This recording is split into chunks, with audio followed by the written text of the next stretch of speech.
Hello guys, you are watching German Gyan. My name is Nidhi Jain and guys, this is our 4th episode.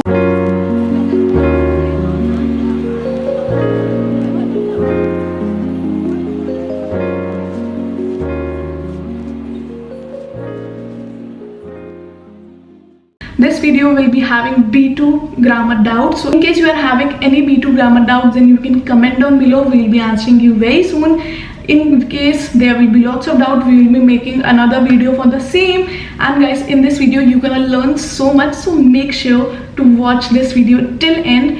And do follow German Gyan YouTube channel. That is very important because that is the only way you can shower your love to us, and I know you are already doing it. In case you are looking forward to learn B2 classes, online or offline, exam preparation, module practice, or just a brush up classes, then German Gyan provides you each and everything online and offline. Make sure to enroll with German Gyan. This is our WhatsApp number. You can WhatsApp us right now. We'll catch you in the end of the video. Let's start. Hello Frisha, if you have any doubt related to B2 level, then you can ask me. Okay ma'am, आप मुझे ना B2 special topic के कुछ common goal थे वो दे दीजिए। ठीक है, टॉपिक्स देखो एज सच हम बता नहीं सकते कि कौन कौन से टॉपिक्स आते हैं, बट स्टिल जो टॉपिक्स होते हैं वो इंक्लूडेड होते हैं, लाइक वो इंक्लूड करते हैं योर हॉबीज, ठीक है, lifestyle, for example topics mode trend, ठीक है, उर्लाउफ के स्टार्टोम, तो जो भी नॉर्मल रिलेटेड होते हैं रिलेटेड टू योर लाइफ, इसी टाइप के टॉपिक्स आते हैं, लाइक वर्क लाइफ बैलेंस, ठीक है। तो ये ऐसे टॉपिक्स होते हैं जिसके लिए कुछ एक्स्ट्रा नॉलेज चाहिए नहीं होता, these all are related to your life, तो वो अपने एक्सपीरियंस से या फिर अपने थॉट्स से वहाँ पर बोलना भी इजी हो जाता है, बट व्हाट इज इम्पोर्टेंट कि you need to learn the vocabularies, ठीक है। ओके, आप तो एक बुक भी सजेस्ट कर दीजिए। ओके, सो B2 प्रिपरेशन के लिए, B2 लेवल एग्जाम के प्रिपरेशन के लिए you can go for the book model paper project बेत्सोय नॉय। अगेन इस बुक के अंदर 15 मोडाल पेपर्स होते हैं। Practice all the model papers. हर मोडाल पेपर में यू विल गेट 2 टॉपिक्स, ठीक है। तो दोनों टॉपिक्स का अगर प्रैक्टिस करोगे तो at the end of the book you will be doing practice of the 30 topics, so it is more than enough, ठीक है। ओके मैम, जो एक वर्ब है वो वर्ड है जिशलासन, तो उसका क्या मीनिंग है? ओके, सी जो जिशलासन वर्ड होती है उसका एक यूज नहीं होता, उसके बहुत सारे यूजेज होते हैं। मैं तुम्हें कुछ एग्जांपल्स दे सकती हूँ। For example first one, das Problem lässt sich leicht lösen। इसका मतलब है the problem can be solve easily, ठीक है। Second sentence, das Fenster lässt sich nicht öffnen, means the window can not be open, ठीक है। अब देखो दोनों टाइम पर हमने लासन वर्ड यूज करा है, बट एक सेंटेंस में मीनिंग दे रहा है it can be done, second में दे रहा है it can not be done, ठीक है। वैसे ही third, ich lasse den Computer zu Hause, I leave the computer at home। तो यहाँ पर ये जो लासन वर्ड है ये सेंस दे रहा है to leave something at home, ठीक है। तो ऐसे जो वर्ड है जिश लासन वो डिफरेंटली यूज होती है, ठीक है, डिफरेंटली। यस। ओके, नेक्स्ट आप मुझे बेसिक टिप्स दीजिए B2 स्पेशल के लिए। ठीक है। ओके, सो B2 एक्सप्रेशन के लिए एक टिप ये है that you need to keep on practising, ठीक है। विदाउट प्रैक्टिसिंग कुछ भी नहीं हो पाएगा। एक्सप्रेशन के अंदर क्या होता है, रेडिमिटल्स you can use. It is important actually. It is important to use the ready-mades. For example, if you are doing a conversation with the partner, ठीक है, he is saying something. So first, if you are agreeing with that person, so again there are some ready-mades which you can use. Then if you are not agreeing, you are opposite to a particular thing that he has said, तो उसके लिए you have different ready-mades. If you want to express your ways, if you want to express your opinions, ठीक है, तो for that again we have different ready-mades, ठीक है। So you need to keep on using those ready-mades, then only you will be getting marks. Okay ma'am, जो van और van कैसे use करेंगे इनका? Okay, very basic and important, ठीक है। तो जो वेन और वेम होता है दोनों का मीनिंग होता है whom, ठीक है, बट इसे कब यूज करना होता है उसका ये होता है कि इफ यू आर यूजिंग अपोजिटिव word at that time use वेन, ठीक है। इफ यू आर यूजिंग दाटिव वर्ड यूज वेम। For example whom are you calling, when rufst du an, ठीक है। तो इसके अंदर जो अनरूफन वर्ड है वो अपोजिटिव वर्ड है, ठीक है। But if you are saying व्हेन हेल्प्स डू, इसके अंदर the verb you have used which is हेल्पन, हेल्पन दाटिव वर्ड होती है, ठीक है। तो ये डिफरेंशिएशन होता है. इफ यू आर यूजिंग अपोजिटिव वर्ड यूज व्हेन, इफ यू आर यूजिंग दाटिव वर्ड यूज व्हेन. ओके मैम, मेरा क्वेश्चन है कि how to form passive in प्रेटेरिटो. ठीक है, देखो फर्स्ट थिंग, जब हम पासिव यूज करते हैं तो इसके अंदर वी नीड टू रिमेम्बर कि कौन काम कर रहा है वो इम्पोर्टेंट नहीं होता. ठीक है, but what work has been done वो इम्पोर्टेंट होता है. ठीक है. सेकेंड, अगर प्रेटेरिटो में फॉर्म करना है तो what you need to remember, जो काम हुआ है उसे लिखो. सेकेंड प्लेस पर वेडेन का फॉर्म लिखो, कॉन्जुगेट जो कॉन्जुगेट होगा बट प्रेटेरिटो फॉर्म में. दैट मीन्स इश वुडे, डू वुडेस्ट, एजियस वुडे, वेयर वुडन, एयर वुडेड, जीजी वुडन. ठीक है. एंड देन एंड में आएगा पेजर फॉर्म ऑफ योर वर्ड.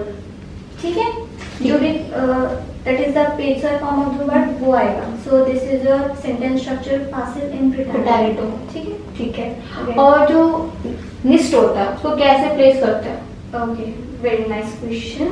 ठीक है, तो जो निश्ट होता है ना उसका प्लेसिंग का ये रूल होता है that if you want to negate a complete sentence, ठीक है, तो निश्ट को लगा दो एकदम सेंटेंस के एंड में. हाँ, but if you are framing a sentence in perfect या फिर you are using a modal word या फिर you are using a train वाले वर्ड, तो उस टाइम निश्ट की प्लेसिंग क्या होगी? परफेक्ट के केस में पेजस्वायर फॉर्म जो होती है वर्ड की उससे जस्ट पहले, ट्रेन वाले में जो वर्ड का प्रीफिक्स सेंटेंस के एंड में लगता है उससे जस्ट पहले, मोडाल वर्ड में जो एक्शन वर्ब इंफिनिटिव फॉर्म में एंड में लगती है उससे जस्ट पहले. तो ये सेकंड रूल हो गया. थर्ड रूल इज कि अगर you are using some preposition in a sentence let's say, ठीक है, तो प्रपोजिशन और प्रपोजिशन के साथ जो ऑब्जेक्ट यूज हुआ है उनसे पहले लगेगा योर निश्ट. This is the third rule. Fourth is whichever adjective you are using उस एडजेक्टिव से पहले निश्ट को प्लेस करो. ठीक है. एंड लास्ट इज जो वर्ड्स, ऐसे वर्ड्स जो लोकेशन बताते हैं, ठीक है, उस सेंटेंस को निगेट करना है तो उस लोकेशन से पहले निश्ट को प्लेस करो. So that's how you place निश्ट. इसका कभी पोजीशन फिक्स नहीं होता है, तो मैं उसे केसेस के अकॉर्डिंग अरेंज करना पड़ता है कि कौन से केस में निश्ट कहाँ लगेगा. ओके. नेक्स्ट. और हाँ, सबसे ये बहुत कंफ्यूजिंग है, दामिट एंड उमसो में क्या डिफरेंस है? ठीक है. ओके, सो दामिट एंड उमसो इज अ पार्ट ऑफ फिनाल जिद से. इसको हम कब यूज करते हैं? When you are doing something and you have a reason for that, like you have a goal of doing that thing. ठीक है, तो उस टाइम वी यूज दामिट एंड उमसो. बट दोनों में डिफरेंस क्या होता है? Whenever you are framing a sentence with दामिट, तो उसके अंदर दामिट से पहले भी सब्जेक्ट आएगा, दामिट के बाद भी सब्जेक्ट आएगा. ठीक है. बट अगर आप सेम सेंटेंस को उमसो के साथ फ्रेम कर रहे हो तब क्या होता है कि जो पहले वर्ब आ जाती है, जब आप सेम सेंटेंस उमसो के साथ फ्रेम कर रहे हो तो पहले सब्जेक्ट आता है बट सेकंड पार्ट में सब्जेक्ट नहीं आता. ठीक है. सो व्हाट इज इम्पोर्टेंट, जब भी उमसो के साथ सेंटेंस फ्रेम हो रहा है इट मीन्स दोनों पार्ट्स में सब्जेक्ट सेम होना चाहिए. बट दामिट में ऐसा सीन नहीं होता, बिकॉज दामिट में we have a option of putting subject in both the sides. तो दामिट में you can keep different subjects, but उमसो के अंदर your subject same. Yes.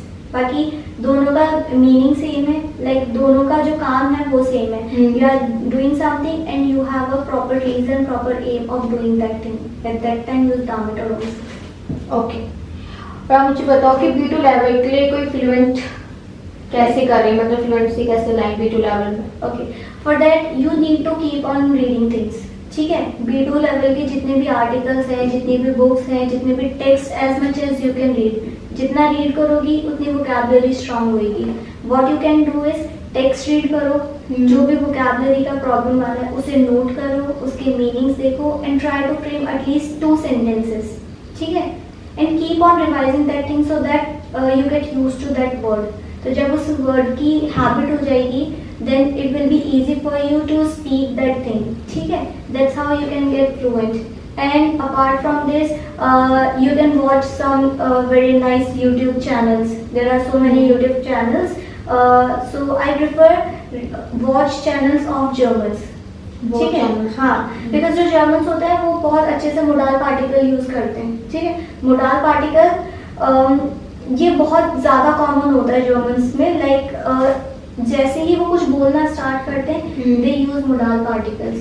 So fluency के लिए you can watch channels also and you can again listen videos also, you can listen audios also, ठीक है। बुक्स के साथ लाइक यूट्यूब पे अगेन यूट्यूब पर वीडियोज देखोगे तो तुम्हारी वहाँ पर लिसनिंग प्रैक्टिस भी होगी, वहाँ पर स्पीकिंग प्रैक्टिस भी होगी, वहाँ पर you can learn vocabularies also. So that's the best thing you can do for being fluent in German. Anything else? No ma'am. Okay, so keep learning German with German Gyan. Okay. Cheers! So guys, how was this video? I hope now your all doubts related to B2 has been finished. Thank you so much for showering lots of love in my earlier 3 episodes, even doubt, A2 doubts and even doubts. I hope you are so much happy with this series. In case you want more series related to doubts and all, make sure to comment down below. We'll catch you in the next one. Till then, keep learning German with German Gyan. Take care. Cheers.